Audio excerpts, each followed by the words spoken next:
வணக்கம் மக்களே. இந்த வீடியோ யாருமே ஸ்கிப் பண்ணிடுறாங்க, ஃபுல்லாக பாருங்க, எல்லாருக்குமே ஷேர் பண்ணுங்கள் இந்த வீடியோவை. அப்படி என்னன்னு பார்த்தீங்கன்னா, நேபாளில் வந்து எவ்வளோ பெரிய கலவரம் நடந்துச்சுன்னு உங்களுக்கே தெரியுங்க. சரியா?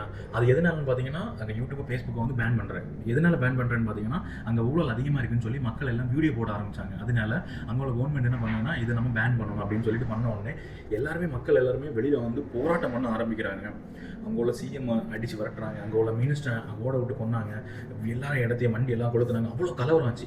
அந்த கலவரம் எவ்வளோ பெரிய கலவரமாக மாறி எங்களுக்கு நல்லா ஒருத்தன் வரணும், ஒருத்தன் நல்ல என்சைஜ் ஒருத்தன் வரணும்னு சொல்லி இப்போ எலெக்ஷன் நடந்துங்க.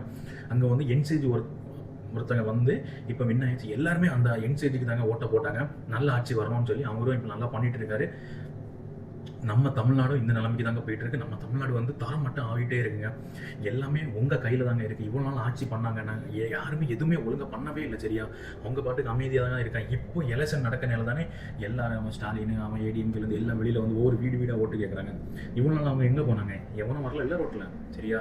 நம்ம ஆட்சி இதே நேபாள் பிரச்சனை நம்ம தமிழ்நாட்டில் நடக்க பெரிய நாள் ஒன்று இன்னும் சீக்கிரம் நடக்கும். அப்போ நீங்கள் ஓட்டை மாற்றி போட்டிங்கன்னா யாருமே நீங்கள் நிம்மதியாக இருக்க மாட்டீங்க. சரியா?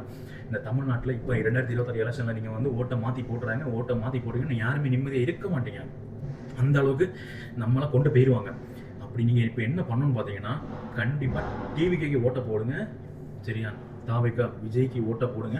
விஜய்க்கு ஓட்டை போட்டிங்கன்னா கண்டிப்பாக நல்லது நடக்குங்க. நம்ம தமிழ்நாடு நல்ல நிலைமைக்கு வரணும் அப்படின்னு சொல்லி ஆசைப்பட்டீங்கன்னா டிவிக்கு ஓட்டை போடுங்க. என்னன்னா, இவ்வளோ நாள் நம்ம அப்படி இருந்துட்டோம், இனிமேல் அப்படி இருக்க முடியாதுங்க. ஊரில் நிறைய பிரச்சனை நடக்குதுங்க. நீங்கள் இந்த பிரச்சனையை நீங்கள் உங்கள் பிரச்சனையாக பார்த்து எல்லாருமே கரெக்டாக ஓட்டை போடுங்க. எல்லாருமே எவ்வளோ நாள் ஆட்சி நடந்தாச்சு, எல்லாருமே வந்தாங்க, யாருமே எதுவுமே பண்ணல. எல்லாமே நல்லது நடக்கும்னு நீங்கள் ஆசைப்படுதீங்க. நம்ம புதுசாக ஒருத்தங்க வரணும்னா டிவிக்கு கண்டிப்பாக ஓட்ட போடணும். கண்டிப்பாக நீங்கள் டிவிக்கு இந்த ஓட்ட போடுங்க. இந்த வீடியோ எல்லாருக்கும் ஷேர் பண்ணுங்கள். சரியா? லைக் பண்ணுங்கள், ஃபாலோ பண்ணுங்கள்.